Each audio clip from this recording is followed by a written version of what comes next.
Welcome friends. வாங்க இன்னைக்கு தீபாவளிக்கு நம்ம ஸ்வீட்டும் ஸ்நாக்ஸும் ஈஸியாக எப்படி செய்யலான்னு பார்க்கலாங்க. ருசியாகவும் அருமையாகவும் செய்யலாங்க. இன்றைக்கி நான் புழுங்கலரிசி வச்சு முறுக்கு நல்லா முறுமுறுன்னு சூப்பராக செய்திருந்தேங்க. அது உங்கள்கிட்ட ஷேர் பண்ணிக்கிறேன். கூடவே தேங்காய் பர்ஃபி, அதுவும் நல்லா சாஃப்டாக எப்படி செய்யலான்னு பார்க்கலாம். டிஃப்ரெண்ட்டான டேஸ்ட்டாகவும் அருமையாகவும் இருந்தது. இப்போ இது ரெண்டுமே எப்படி செய்யலான்னு பார்ப்போம். இதுக்கு என்னென்ன தேவைன்னு பார்க்கலாங்க. முதல்ல நம்ம தேங்காய் பர்ஃபி எப்படி செய்யலாம்னு பார்ப்போம். இப்போ ஒரு சின்ன சைஸ் அளவு தேங்காய் துருவி எடுத்துட்டேங்க. அது ஒரு 1½ கப் அளவு வந்தது. பால் பவுடர் வந்து ஒரு 1/4 கப், கொஞ்சம் கூடுதலாக எடுத்துக்கலாம்.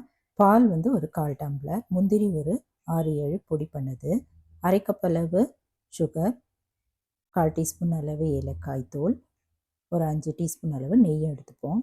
இப்போ வாங்க இது எப்படி செய்யலான்னு பார்ப்போம்.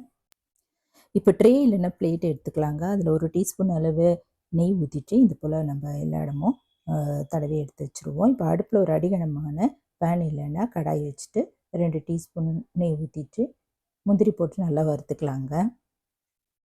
லைட்டாக இப்படி செவந்ததை எடுத்து வச்சிடலாம். இப்போ இதே கடாயிலேயே ஒரு 2 டீஸ்பூன் அளவு நெய் ஊற்றிட்டு துருவின தேங்காய் போட்டு வறுத்துக்கலாம். மீடியம் ஃப்ளேமில் ஒரு 3 இல்லை 4 நிமிஷம் வரைக்கும் வறுத்துப்போம்.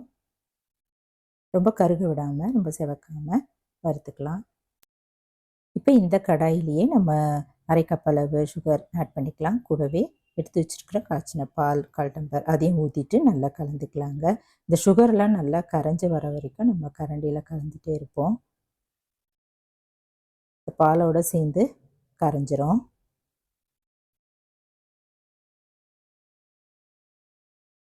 நல்லா மிக்ஸ் பண்ணிகிட்டே இருக்கலாம். இப்போ நல்லா கொதிக்க ஆரம்பிச்சிருச்சு, நல்லா கரைஞ்சிருச்சு. இந்த ஸ்டேஜில் நம்ம அந்த பால் பவுடர் எடுத்து வச்சுருக்க பால் பவுடர் போட்டுட்டு கட்டி இல்லாமல் நல்லா கலந்துக்கலாம்.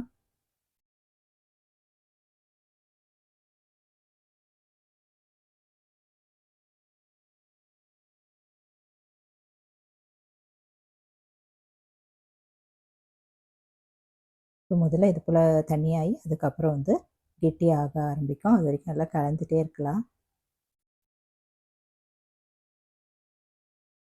சேர்ந்து வர வரைக்கும் நம்ம இதை கலந்துகிட்டே இருப்போங்க. இப்போது நல்லா கொஞ்சம் ஓரளவு கெட்டியான பிறகு ஏலக்காய் தூளும் இதில் சேர்த்துட்டு கொஞ்ச நேரம் அடுப்பில் வச்சுருந்துட்டு நம்ம இறக்கிடுவோங்க. இப்போ இந்த தேங்காயில் திரண்டு ஒரு பக்கம் வர ஆரம்பிச்சிருச்சு. இந்த ஸ்டேஜில் நம்ம நல்லா ஸ்டவ் ஆஃப் பண்ணிவிட்டு தேங்காய் விதை வந்து நம்ம இந்த பிளேட்டில் அப்படியே கொட்டிடுவோம். தளர்வாக இருந்தால் இன்னும் கொஞ்சம் நேரம் கூட அடுப்பில் வச்சுருந்துட்டு நல்லா கெட்டியாகிற வரைக்கும் கிளறிட்டு நம்ம இந்த பிளேட்டில் வந்து கொட்டிடலாங்க. இதுக்கு நான் சர்க்கரை பாகு பதம் எதுவுமே எல்லாமே ஈஸியாகவும் செய்யலாங்க. இதை போல் தட்டிட்டு மேலே வந்து வறுத்த அந்த முந்திரி துண்டுகள்லாம் மேலே தூவிட்டு நம்ம அழுத்தி எடுத்து வச்சுருவோம். இப்போ இதை வந்து நம்ம ஃப்ரிட்ஜில் ஒரு 1 to 2 மணி நேரம் வச்சுருந்து எடுக்கலாம். அப்போ ஈஸியாக கட் பண்ண வரும்.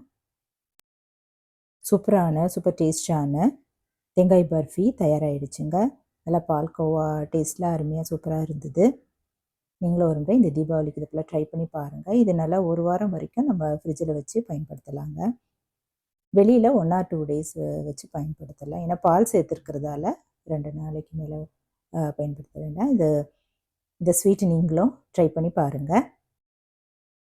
வாயில் போட்டாலே கரையும் தேங்காய் பர்ஃபி சூப்பராக தயாராகிடுச்சு. நீங்களும் ஒரு முறை இந்த தீபாவளிக்கு இந்த ஸ்வீட்டை ட்ரை பண்ணி பாருங்கள். அடுத்து வந்து நாங்கள் சூப்பர் டேஸ்டான புழுங்கலரிசி வச்சு சூப்பரான முறுக்கு ஒன்று செய்திருந்தாங்க. அது எப்படி பண்ணலான்னு பார்ப்போம். இப்போ 2 கப் அளவு இட்லி புழுங்கலரிசி ஒரு பாத்திரத்தில் போட்டுட்டு தண்ணி ஊற்றி நல்லா கழுவிடலாம். கீழே ஊற்றிட்டு முழுகிற அளவு தண்ணி ஊற்றி நம்ம இட்லிக்கு அரை போல் அதை போல் நம்ம ஊற வச்சுக்கலாங்க. 3-4 மணி நேரம் ஊற வச்சுருவோம். இப்போ நல்லா ஊறிடுச்சு.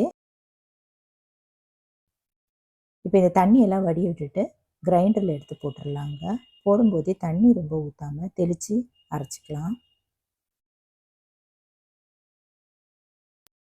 இந்த மாவு நல்லா அரைப்பட்டுருச்சு, வழித்து எடுத்து வச்சிடலாம்.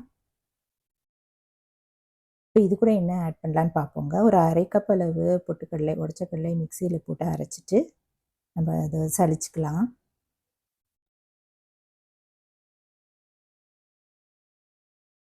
சலிச்சுட்டு நம்ம அரைச்சி வச்சுருந்த அரிசி மாவோட இதை சேர்த்துடலாங்க.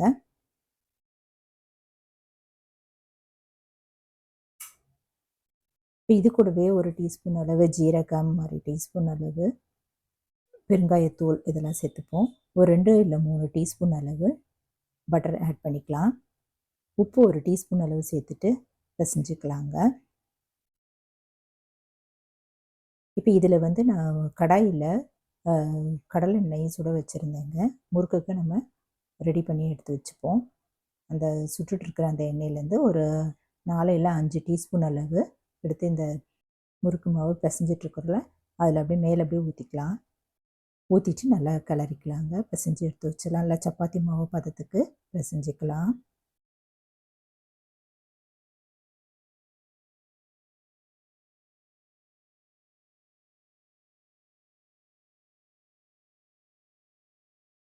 எல்லா இடமும் இந்த உப்பு, வெண்ணெய் இதெல்லாம் படுற மாதிரி நல்லா பிசைஞ்சு எடுத்து வச்சாச்சு. இப்போ முறுக்கு புழியிற நாழி எடுத்துகிட்டு அதில் 3 கல் உள்ள அச்சு அதே போட்டு டைட் பண்ணிப்போம். இது 2 இதுலேயும் நம்ம எண்ணெய் ஊற்றி நல்லா தடவிக்கலாங்க. ஒட்டாமல் வரும். பிழியும் போது ஒட்டாமல் வரும். இப்போ ஜல்லிக்கரண்டி அது மேலே தலைக்கீழே கவுத்துட்டு அதில் எண்ணெயை தடவிக்கலாம். தோசை திருப்பி இருந்தால் கூட அதுலேயும் நம்ம எண்ணெய் தடவி எடுத்து வச்சுருவாங்க. ஒட்டாமல் நம்ம அந்த எண்ணெயில் போடுறதுக்கு வரும். இப்போ ஒரு கைப்பிடி அளவு மாவு உருண்டையாக எடுத்துகிட்டு நாழியில் போட்டுட்டு நம்ம சுற்றி புழிய வேண்டியதாங்க. ஈஸியாகவும் அருமையாகவும் வரும். கரண்டி மேலே அப்படியே 2 சுற்று அது போல் சுற்றிட்டு எடுத்து வச்சிடலாம். ஒரு 3 இல்லை 4 கரண்டி மேலே இது போல் சுற்றி எடுத்து வச்சுட்டு எண்ணெய் நல்லா காஞ்சதும் அதில் போட்டு பொரிச்சிடலாங்க.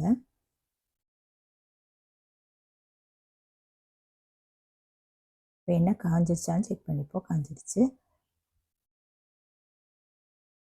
3 இல்லை 4 முறுக்கு போட்டுட்டு ஃப்ரை பண்ணி எடுத்துடலாம். இது நார்மலாக இருக்கிற பச்சரிசி மாவு மாதிரி இல்லாமல் இது ஒரு தனி சுவையோட அருமையாக சூப்பராக இருந்தது. புழுங்கல் அரிசியில் வச்சு நான் இந்த வாட்டி முறுக்கு இது பண்ணி செய்திருந்தாங்க. இதில் மாவு நம்ம நல்லா நைஸாக அரைச்சிக்கலாங்க. அப்போ தான் முறுக்கும் நல்லாயிருக்கும். தண்ணி ஊற்றாமல் நைஸாக அரைச்சி வழித்து எடுத்து வச்சுருவோம். அதுக்கப்புறம் நம்ம பொட்டுக்கடலை மாவுலாம் சேர்த்துக்கலாம். ரொம்ப கெட்டியாக இருந்தால் தண்ணி மட்டும் தெளிச்சுக்கலாங்க. இப்போ 2 பக்கம் நல்லா ஓசையெல்லாம் அடங்கின பிறகு எடுத்து எண்ணெயெல்லாம் வடிய விட்டுட்டு எடுத்துருவாங்க. இது போல் எல்லா முறுக்கையும் நம்ம ஃப்ரை பண்ணி எடுக்கலாம். அருமையான இட்லி புழுங்கல் அரிசி வச்சுட்டு சூப்பரான முறுக்கு செய்திருக்கேங்க. நீங்களும் ஒரு முறை இது போல் ட்ரை பண்ணி பாருங்கள். இது போல் முறுக்கு செஞ்சு வச்சுட்டு நம்ம டப்பாவில் போட்டு வச்சுட்டு ஒன்றா எடுத்து கொடுப்போம். அருமையாக சூப்பரான முறுமுறு முறுக்கு தயாராகிடுச்சுங்க. இது ஒரு தனி சுவையோட ரொம்ப நல்லா இருந்தது. நீங்களும் ஒரு முறை இது போல் ட்ரை பண்ணி பாருங்கள். இந்த தீபாவளிக்கு தேங்காய் பர்ஃபி ருசியாகவும் புழுங்கல் அரிசி முறுக்கும் ட்ரை பண்ணி பார்த்துட்டு எப்படி இருக்குன்னு சொல்லுங்கள். இந்த வீடியோ பிடிச்சதுன்னா என்னுடைய சேனலை சப்ஸ்கிரைப் பண்ணிக்கோங்க. குக்கிங் வித் சித்ரா அன்பு சேனல் தான் என்னுடைய சேனல். சப்ஸ்கிரைப் பண்ணிவிட்டு கூடவே பக்கத்தில் இருக்கிற பெல் ஐக்கானையும் கிளிக் பண்ணிக்கோங்க. தேங்க்ஸ் ஃபார் வாட்சிங். நன்றி, வணக்கம்.